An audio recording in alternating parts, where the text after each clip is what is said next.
এই যে এখানে একটা ফর্ম আছে যে প্রতিনিধি নিয়োগ প্রেরণ ফর্ম, প্রতিনিধি প্রেরণ ফর্ম। এই ফর্মটা আপনাকে পূরণ করে দিতে হবে। যেমন আপনি গাড়ির নাম্বারটা লিখবেন।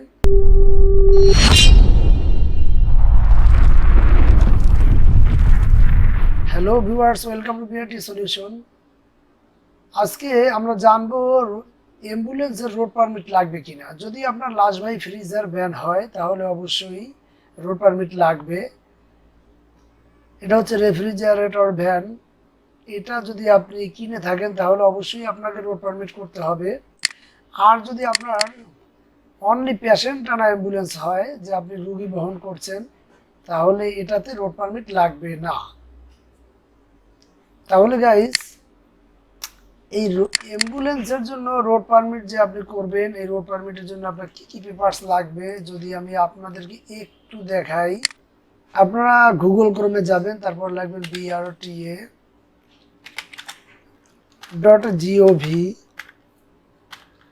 brta.gov.bd।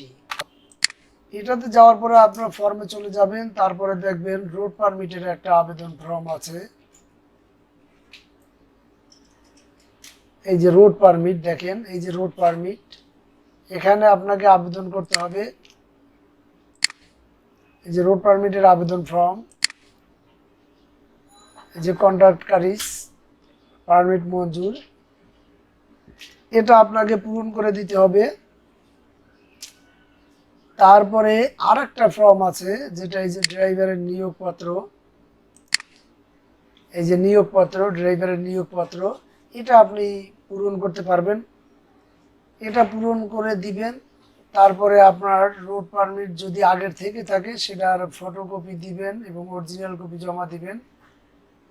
ফটোকপিতে আপনার টাকা, ওরা কত টাকা আসবে লিখে দিবে, আর অরিজিনাল কপি আপনার জমা নিয়ে নিবে। নিয়ে আপনাকে ওরা একটা প্রাপ্তি স্বীকার রসিদ দিয়ে দিবে, কিংবা ফটোকপির উপরেই সিলসই মেরে দিবে। এটা আপনাকে দিতে হবে।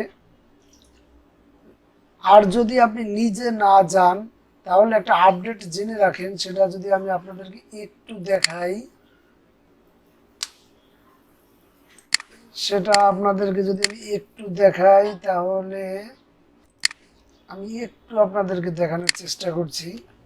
আর একটা ফর্ম যেটা লাগবে, সেই ফর্মটা যদি আপনারা একটু তৈরি করে দিতে পারেন। এই যে এখানে একটা ফর্ম আছে, যে প্রতিনিধি নিয়োগ প্রেরণ ফর্ম, প্রতিনিধি প্রেরণ ফর্ম। এই ফর্মটা আপনাকে পূরণ করে দিতে হবে। যেমন আপনি গাড়ির নাম্বারটা লিখবেন, দেন মোটরযানের মালিক তার নাম লিখবেন, তারপরে আপনি ঠিকানা লিখে দিবেন, তারপরে যাকে পাঠাবেন তার নাম, পিতার নাম, ঠিকানা, এবং এই যে প্রতিনিধির মোবাইল নাম্বার, যাকে পাঠাবেন তার মোবাইল নাম্বার দেবেন। মালিক প্রতি প্রতিষ্ঠানের জাতীয় পরিচয়পত্র সত্যায়িত কপি আপনার একটা ফটোকপি দিয়ে দিতে হবে। আর এখানে প্রতিনিধির স্বাক্ষর, দেন মালিকের স্বাক্ষর, মালিকের নাম, মালিকের মোবাইল নাম্বার, এটা দিয়ে পাঠালে তাহলে আপনার রোড পারমিট হয়ে যাবে। তখন আপনি এই গাড়ির রোড পারমিট করতে পারবেন। যদি প্রতিনিধি ফর্ম আপনারা না দেন তাহলে কিন্তু রোড পারমিট করতে পারবেন না। ওরা ঘুরাবে, বলবে যিনি মালিক তাকে নিয়ে আসো। এবং আর একটা বিষয় জানলাম আমরা, যে অ্যাম্বুলেন্সের রোড পারমিট অবশ্যই করতে হবে। রোড পারমিট রেফ্রিজারেটর ভ্যান যেটা, সেটা অবশ্যই লাগবে। আর যদি আপনার নর্মাল অ্যাম্বুলেন্স হয়ে থাকে, যেমন এটা, তাহলে এটার জন্য কোনো রোড পারমিট লাগবে না। তাহলে গাইস, অ্যাম্বুলেন্সের রোড পারমিট লাগবে কিনা সেটা আমরা জানলাম। যদি আমার ভিডিওটি ভালো লেগে থাকে, যদি কিছু শিখে থাকেন, তাহলে অবশ্যই লাইক, কমেন্ট, শেয়ার করবেন।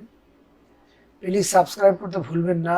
আর ভিডিওটি কোনো প্রবলেম ফিল করলে অবশ্যই আমার এই চ্যানেলে কমেন্ট করবেন, তাহলে প্রবলেম ইনশাল্লাহ সলভ হয়ে যাবে।